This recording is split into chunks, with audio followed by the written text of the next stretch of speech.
자유한국당 원내 부대변인 김순례 의원은 한국 내 좌파들이 독재자로 매도하는 박정희의 5.16 혁명이 아니었으면 오늘의 번영된 한국을 이룩할 수가 없었다고 강조했다.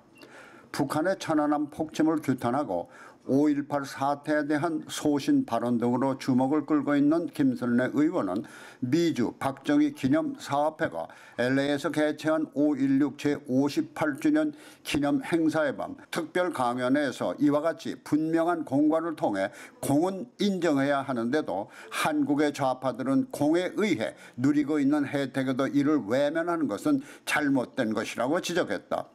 김순례 의원은 특히 자유민주주의 체제의 한국을 지금의 정권은 고려 연방 인민공화국을 통해서 사회주의 내지는 공산주의 국가로 변질시키려 한다면서 오는 2020년 총선을 통해서 이들 좌파 세력의 책독을 국내외 국민들의 힘으로 막아야 한다고 강조했다. 이날 김순례 의원의 강연 우리 내용이다. 박정희 대통령의 탁월한 외교관을 통해서 한일 조약을 맺지 않습니까? 거기에서 들어온 차관은 어디로 갔습니까? 우리가 경부고속도로를 만들고 그리고 포항제철을 만들고 경화공업에서 있던 것을 중화공업으로 넘어가는 중차대한 역사적인 경제대국에 선도하는 기점을 맞이합니다.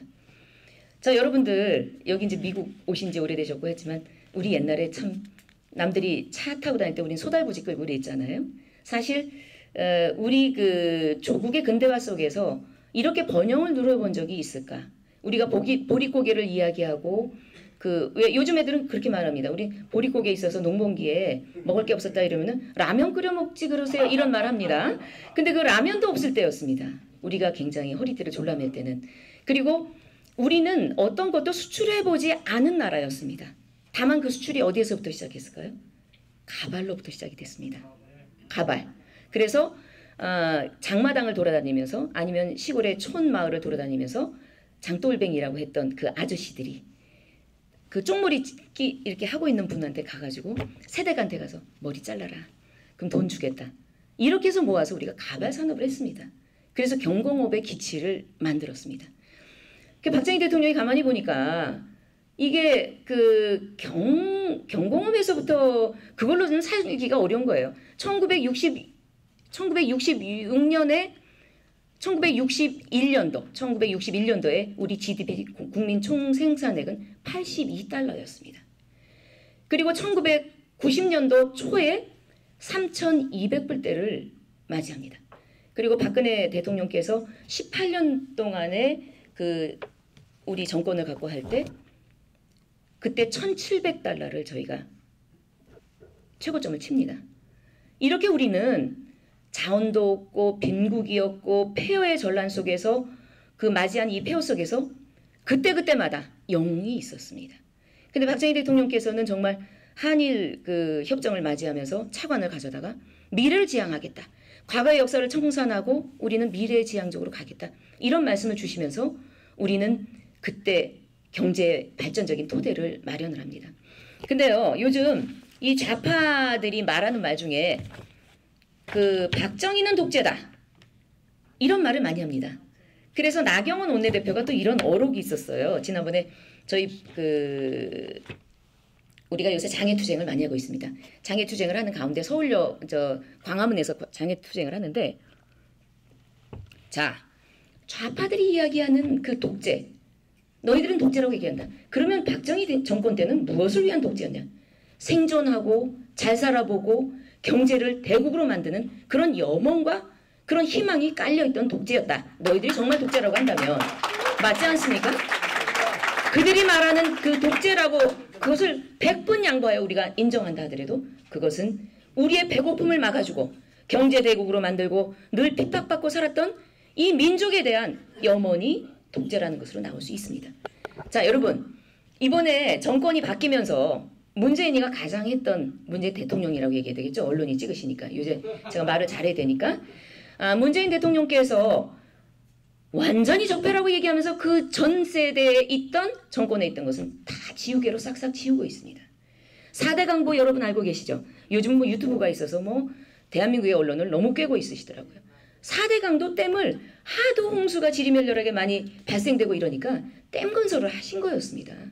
그리고 어땠습니까? 독일을 방문했던 파독 광부와 또 파독 그 간호사들을 보러 갔을 때 아우토반에 그 길게 내려있는 고속도로에 입을 맞추시면서 대한민국을 강건하게 만들 것은 경제의 토대를 만들기 위해서 우리도 이와 같은 고속도로를 해야 되겠다.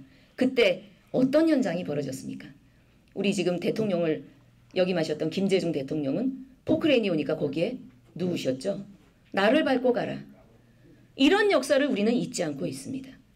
이런 역사의 근저에서 저는 사실 제가 학생회장을 했어요. 여기 이제 저희 숙대 동문들이 와 계시더라고요. 그러면서 저희 때는 제가 74학번이니까 유신반대 데모를 참 많이 했습니다. 제가 학생회장이었기 때문에 그 앞장설 수밖에 없었고요. 그러나 저는 제가 그 학교를 졸업하고 사회생활을 하면서 제가 이제 그 박정희 대통령에 대한 저서도 많이 읽었고 또 가장 누구를 존경하냐면 저는 제가 여성단체 협의회에서 그 MT를 갔는데 거기에 제가 박정희 대통령을 적어놨다가 10명이 한 팀이었는데 엄청 욕 많이 먹었었습니다. 그때가 아마 노무현 때였던 것 같습니다. 노무현 대통령 때. 그랬었는데 정권이 바뀌면 조금 무언가를 지워버리겠다는 이 어떤 아주 개인적인 그 야망? 이런 것들이 탈원전, 원전은 박정희 대통령 때부터 했습니다. 원전의 시초는. 그래서 우리가 핵을 가질 수 있다. 왜 우리가 작은 소국이지만 핵을 가질 수 없느냐. 이런 말씀까지 주신 거 여러분 기억하시죠? 그래서 원전을 했습니다. 요즘요. 대한민국은요. 겨울에 삼한사온이라는 게 있지 않았습니까? 이제는 삼한사미라고 합니다. 3일은 춥고요. 4일은 미세먼지로 마스크를 쓰지 않으면 나갈 수가 없습니다.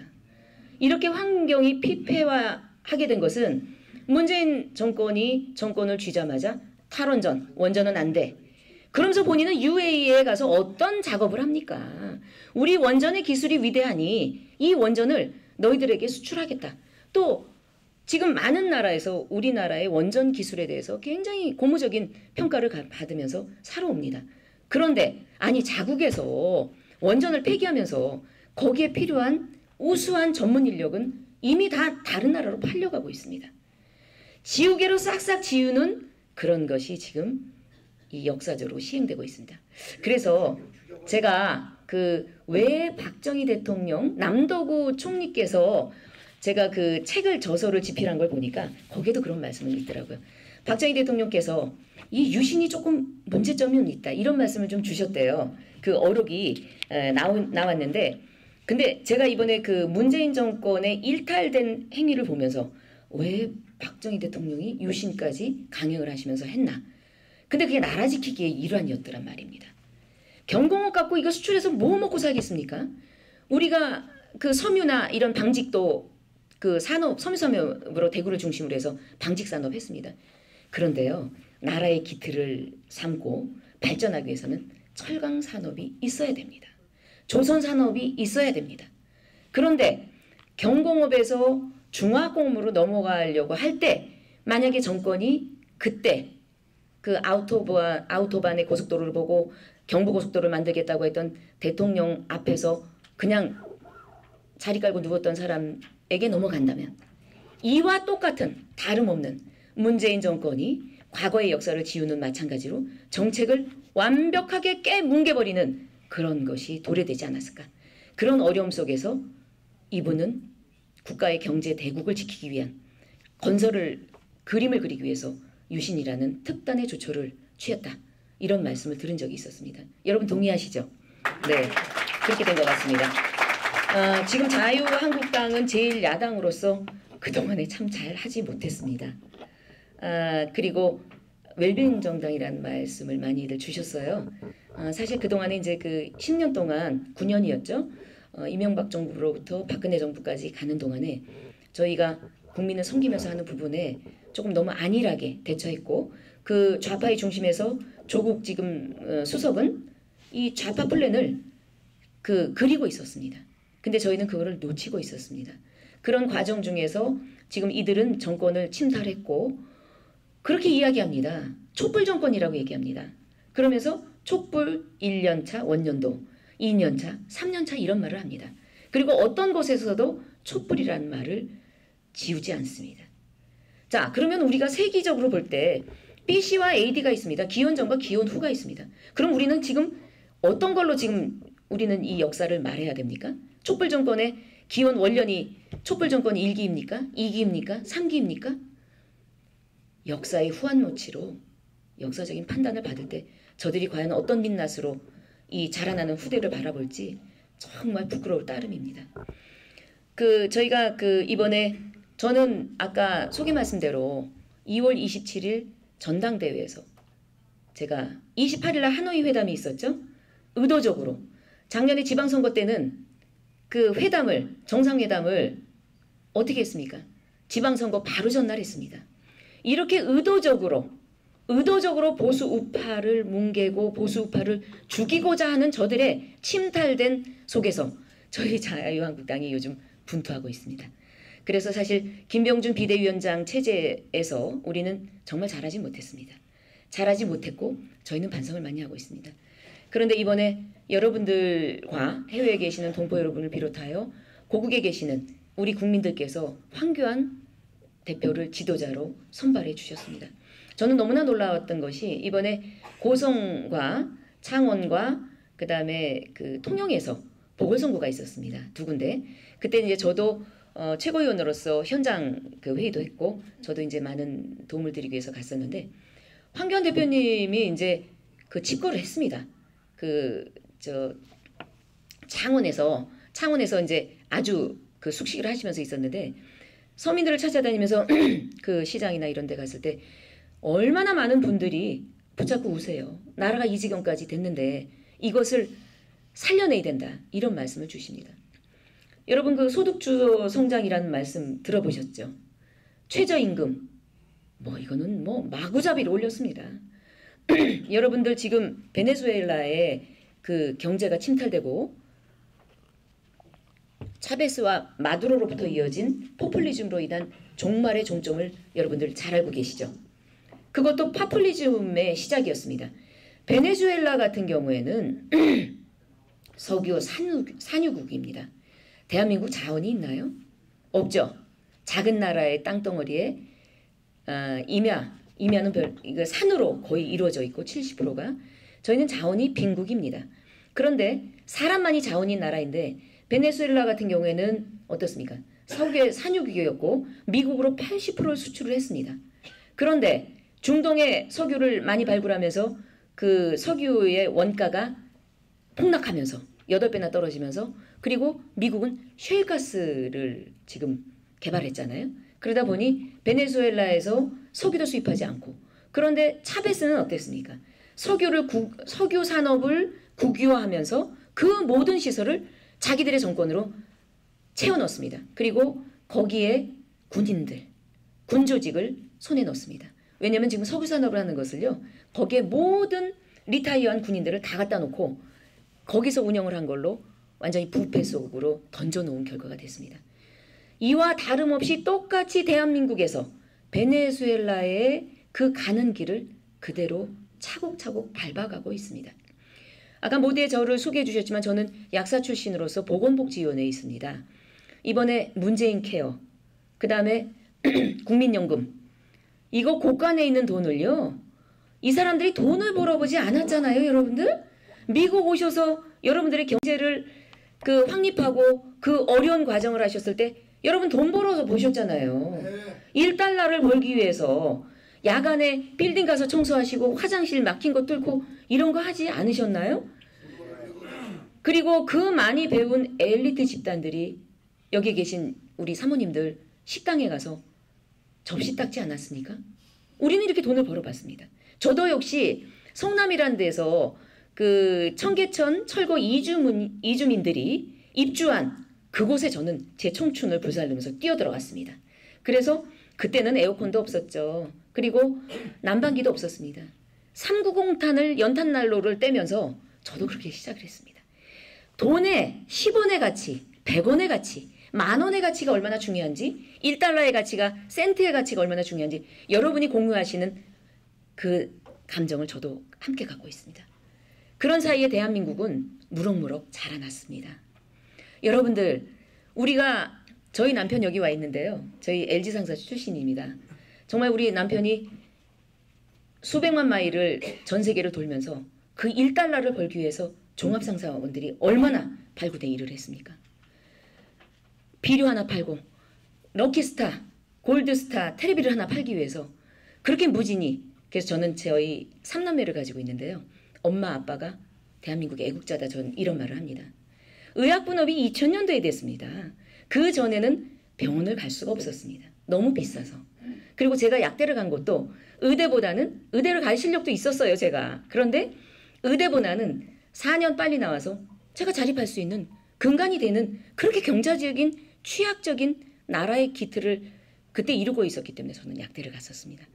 그래서 정말 그 어려운 시절 파독강부들 얘기 들어보니까요. 그 흙먼지 속에 그 규패, 먼지에 그걸 마시면서 그대로 $1를 벌더라도 고국으로 보내고, 또 파독 간호사는 어땠습니까? 똥오줌을 치는 거였어요. 간호사의 대접도 아니었습니다. 제가 그분들을 뵈니까 똥오줌 치는 일이었습니다. 시체가 죽어나면 시체 닦는 일이었습니다. 왜냐면 언어가 통하지 않으니까 그 하천한 일들을 하면서 우리는 벌어갔고, 그 다음에 베트남 참전을 하면서 우리는 어땠습니까? 거기에 나간 참전 용사들이 달러를 벌어들이고 뭐 테레비를 살아서 제니스 테레비를 사가지고 왔다, 뭐 밥솥을 사가지고 왔다, 이런 근간을 이루었습니다. 그리고 중동의 모래바람은 어땠습니까? 그 중동으로 팔려간 건 아니라 벌러간 그분들의 그 역사적인 과정 속에서의 근로에 노력함이 없었다면 대한민국의 현재는 없을 것입니다. 그런데 문제는 문재인 대통령이 그 모든 것을 지우개로 싹싹 지워버리려고 합니다. 원전도 안 된다. 그러다 보니까 이번에 여러분들 TV를 통해서 그 언론을 통해서 보셨을 겁니다. 그 석탄을 야적을 먼 해상에서 하다가 붙잡혔잖아요. 그래서 끌려갔죠. 미국 함정에 의해서. 대한민국은요, 여러분 자부심을 가지셔야 됩니다. 제가 조금 전에 어떤 그 인터넷 매체에서 저한테 인터뷰를 하셔서 그 중에 질문이 있었습니다. 여러분들이 2세계 경제 부국으로, 강대국으로 그 OECD 국가 중에 당당한 10위권을 차지하는 이 대한민국의 강건함을 어떤 방법으로도 알려야 되는데 그 대안이 뭐냐, 이런 말씀 주셨습니다. 대안은 돈이죠. 정부에서 해외 동포에 계신 분들에게 많은 그 자원을 주시고 거기에 대한 교육의 받침을 만들어주는 것이 가장 크다고 생각을 합니다. 그 대한민국이 이렇게 엄청난 그 변화의 모두에 우리 박정희 대통령은 모든 음해와 그 침탈을 다 이렇게 무릅쓰시면서 근간을 만드셨는데, 지금 문재인 대통령은 상당히 많은 우리의 역사를 지우고자 하고 있습니다. 그래서 문재인은 일단 취임하자마자 탈원전 정책을 얘기했죠. 그래서 석탄을 많이 떼다 보니까, 그리고 저희가 자동차가 이렇게 그 단칸방에 살고 있는 사람도 다 자가용을 가지고 있습니다. 그리고 시간이 돈이라는 개념 속에서 이제는 빨리빨리 해야 되기 때문에 또 자동차를 자기 마이카를 가질 수밖에 없는 그런 상황이고, 그러니까 거기서 나오는 분진 매연, 그리고 지금 어디에서 서해에서 그 미세먼지가 중국에서부터 오지 않습니까? 문재인 대통령은 한마디도 그거에 대해서 외교적으로 이야기하지 않고 있습니다. 왜? 사막으로부터 오고 중국이 얼마나 지금 그 공장을 많이 가동을 하고 있습니까? 거기에서 그 편서풍을 타고 오는 이 미세먼지에 대해서 자국의 국민의 건강에 위해를 주고 있는 나라에 대해서 한마디도 말을 못하고 있습니다. 이렇게 후한무치적인 국민은 안중에도 없는 한 가정의 가장 리더는 누굽니까? 아버지 아닙니까? 일개의 한 국가에서 가장은 누구겠습니까? 대통령 아닙니까? 국가의 안위, 안보, 국민의 건강, 이거를 앞장서서 함에도 불구하고 이분은 이것을 잊고 있습니다. 일부러 안 하는 것 같습니다. 왜냐하면 사대주의적인 발상으로 중국의 눈치를 보면서 북한을 컨트롤하려면 중국의 어떤 그 입김이 필요하니까 여기에서 굉장히 주저주저 하는 것 같습니다. 탈원전 정책을 뭉개고 있습니다. 그리고 저는 제가 여성가족위원회도 있었습니다. 그 화해치유재단, 위안부 문제가 지금 벌써 100년이 넘도록 그 외정시대 때부터 이어지는 이런 위안부 문제에 대해서 아주 가까스로 박근혜 대통령은 일본과 합의를 이뤄냈습니다. 일본 정부의 그 사과와 더불어서 저희가 많은 돈을 받아서 화해 치유재단을 성립을 했습니다. 지금 위안부 할머님들이 매일매일 돌아가시고 계셔서 이제 생존하신 분은 35분밖에 안 계십니다. 그래서 여기에 위안부에 대한 문제에 대해서 일본과 합의를 하면서 이분들에게 위로금을 드리고 이렇게 하기로 했는데 이거 다 엎었습니다. 그래서 지금 한국과 일본의 외교적인 것은 벼랑 끝 외교를 지금 치닫고 있습니다. 엄청 안 좋고 또 전범 기업에 대해서 뭐 불매운동을 한다. 어느 그 지방자치에서는 또 그런 말까지 해가지고 그게 진짜 망언이죠. 좌파들의 망언이 그거 아닙니까? 그런 부분을 지금 굉장히 한일 간의 그 엄청난 앙숙적인 면으로 지금 가고 있습니다. 미래를 설계해야 될 일국의 대통령이 지금 미래를 망가뜨리고 있습니다. 그리고 4대강을 그 MB 때 만들었지 않았습니까? 4대강 보를 지금 해체한다고. 그래서 그 농민들이 굉장히 지금 시위를 많이 하고 계십니다. 그리고 국정 역사교과서 속에서 허다못해 남침이 아니라 6.25 전라는 남침이 아니다. 북침이다. 이런 말까지도 정교조를 통해서 지금 나오는 후대 아이들에게 교육을 시키고 있습니다. 그래서 이번에 그 사법부 논란이나 이렇게 된 거에는 그 우리법연구회나 이런 데가 거의 다 전교조의 영향을 받은 좌파 종북적인 사고를 갖고 있는 그 법제 출신들의 이 사람들로 인해서 이렇게 망가지고 있습니다. 그리고 가장 그 방점을 찍을 수 있는 것은 박정희 대통령 먹은 것도 없는데 그 뭐 스위스 은행에 돈을 갖다 놨다. 뭐 최순실이 대행을 해서 경제 공동체로 했다. 이런 하면서 탄핵을 저희가 막아내지 못했습니다. 물론 자당에 있는 몇 분의 의원님들도 저쪽에 편승하여 그 탄핵을 막아내지 못했고 우리 여기 계신 김평호 변호사님께서도 수없이 많은 노력을 함에도 불구하고 아직도 영어의 몸에서 풀려나지 못하고 있습니다. 대한민국이 이렇게 위중합니다. 위중한데 약간의 희망이 좀 보이고 있습니다. 30%의 우파와 30%의 좌파가 극렬하게 극자와 극우로 가 있습니다. 그 중에 40%의 중도에 해당하는 분이 있습니다. 근데 저희가 경제가 발전되면서 우리가 3만 불 시대의 도래가 됐고 OECD 강국의 10대 강국, 11대 강국에 들어갔습니다. 그런데 저희가 정치적인 성숙을 못했어요. 정치인들도 정치적인 성숙을 못했지만 제가 보기에는 40%에 이르는 중도에 계신 국민들도 성장이 안 된 것 같다는 생각이 듭니다. 그러다 보니 방임하고 관심을 갖지 않고 이러다 보니까 파퓰리즘에 금세 물들면서 청년수당 주고 있습니다. 3년 동안 취직이 안 돼도 청년수당 매월 50만 원씩 나가고 있습니다. 그리고 문재인 케어라고 그래가지고요. 무슨 문제가 지금 되고 있냐면 저희가 천재지변, 전쟁이 일어났거나 천재지변이 있을 때 꺼내 쓸 수 있는 보험 자금이 있습니다. 건강보험 자금이. 그게 한 20조 됩니다. 그걸 지금 다 털어쓰고 있습니다. 국민연금 깡그리 다 갔다가 아니 어떻게 돈이 만들어지지 않는데 대동강에 봉이김선달도 아닌데 곳간의 창고에 돈이 없는데 그거를 채워놓을 생각을 안 하고요. 갔다가 국민연금 주겠다고 합니다. 국민연금 본인이 내는 부분이 있잖아요. 국가가 몇 프로 내고 자기가 일을 하거나 그럴 때 내는 돈이 있습니다. 그런 어떤 계획된 플랜 속에서가 아니라 이것을 무조건 주고 보자. 나는 앞으로도 임기가 3년 남았으니까 사회주의의 기초가 되려면 파퓰리즘으로 가야 된다. 주면 좋으니까. 또 저희가 수명이 많이 연장되지 않았습니까? 우리가 그 초고령화, 일본이 초고령화를 했는데요. 저희가 일본보다도 10년을 빨리 초고령화가 되고 있습니다. 이제 100세 시대입니다. 100세 시대에 지금 아이들은 저출산으로 1.0을 낳지 못하고 있습니다. 0.98의 실적을 보이고 있습니다. 애를 안 낳아요. 애를 안 낳으면 그 아이가 A와 B의 선남자 선여인이 만나서 애를 둘을 낳아야지 나를 봉양할 수 있는 그 돈이 나오는 거 아니겠습니까? 아이를 안 낳습니다. 그러면 우리가 비축해 넣었던 국민연금 그게 노후에 생계 보장된 적금입니다. 근데 이것을 다 갖다가 상승하지 않고 자기가 부과하는 것을 내지 않고 그대로 다 드리겠다고 합니다. 자, 그러면 우리는 고가는 어떻게 되겠습니까? 베네수엘라 일이 남의 나라 이야기가 아닙니다. 예. 근데 국민들은 좋아합니다. 일부 국민들은 좋아합니다. 그러면서 기쁘게 받아들이고 그것을 문재인 잘했다. 문재인 지지율이 아직도 50%또 아니면 조금 내려오면 48%를 지지하고 있습니다. 이게 우리 지금 대한민국의 현실입니다. 그래서 저희가 민생 현안을 살피자라는 자유한국당의 지도부에 물론 저는 3개월 정지 먹었어요. 제가 3개월.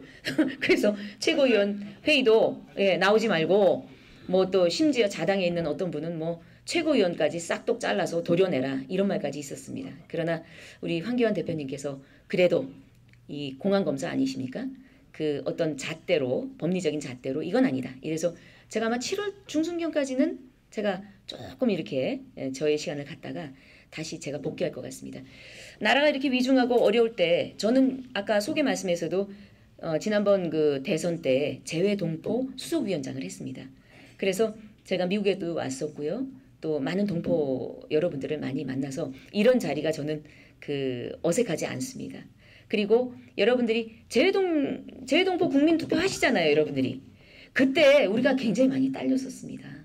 좌파 저쪽에서는 상당히 문재인을 많이 지지했고 물론 제가 그때 저희 당은 그때 굉장히 좀 위중하고 그 뭐 대표 체제도 비대위원장 체제였기 때문에 그것에 대한 구축된 그런 플랜이 많이 부족했는데 이미 제가 그때 그 해외 나와 보니까 저들은 벌써 그 1월 달에 다 돌면서 공관이나 이런 데 협조를 받아가지고 이미 선거운동을 거의 다 마쳐 놓은 상태였더라고요.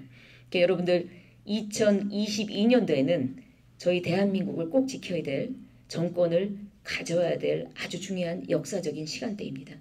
여러분들 그때 많이 동참해 주실 거죠? 네, 많은 성원 부탁드리겠습니다. 그리고 이제 자유한국당의 어려운 점 중에서 내년 저희 총선이 매우 중요합니다. 그래서 왜 그러냐? 지금 이들이 박원순 서울시장이나 문재인 정부가 지금 지향하는 것은 고려인민민주공화국입니다.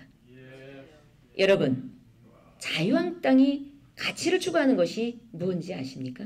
저희는 세 가지의 가치를 추구하고 있습니다. 자유민주주의입니다. 자유가 떨어져 나가면 안 됩니다. 사람의 프리덤이 없이 어떻게 개인과 국가의 자유가 보존되지 않은 상태에서 되겠습니까? 자유민주주의입니다. 그리고 저희는 헌법의 가치를 중요시 여깁니다. 그 모든 것에 헌법의 가치가 너무 중요하기 때문에 자유민주주의와 헌법 가치 그리고 사회주의가 아닌 자유시장 경제의 원칙을 존중합니다. 일한 만큼 받아야 되는 거 아닙니까? 그냥 한 국민의 우리 공통적인 같은 피플이고 같은 국민이고 같은 동지이기 때문에 무조건 퍼줘야 된다?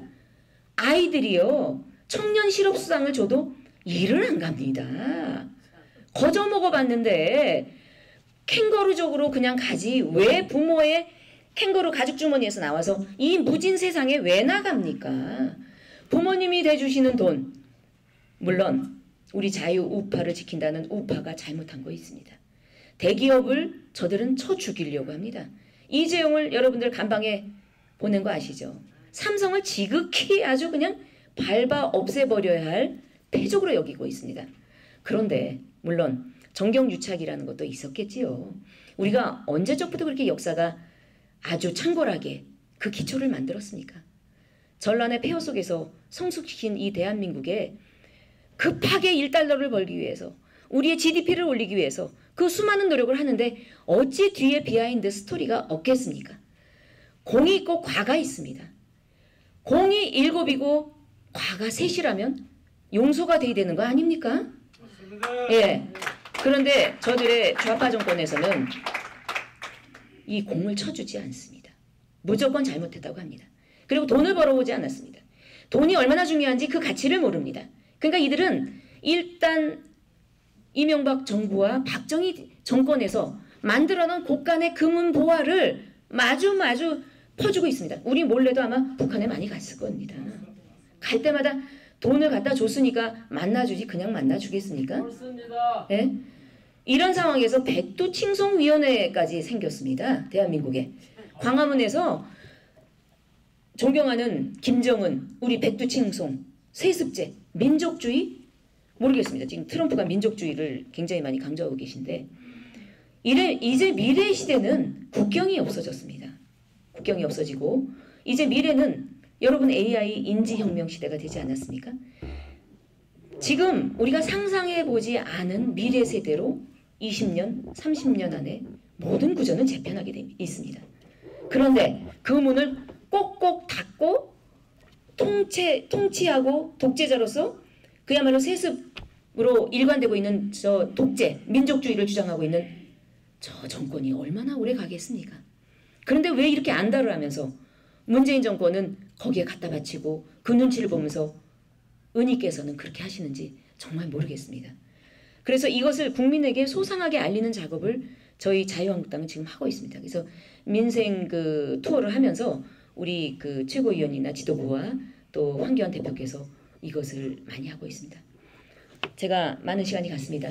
여러분들 시장하실 것 같은데 마지막 한일 관계에 대해서 저는 꼭 이 말씀을 한 말씀 드리고 이 자리를 마치겠습니다. 과거의 역사 속에서 일제 36년 동안 우리는 정말 침탈된 현상 속에서 우리 조상님들은 정말 고생을 많이 했습니다.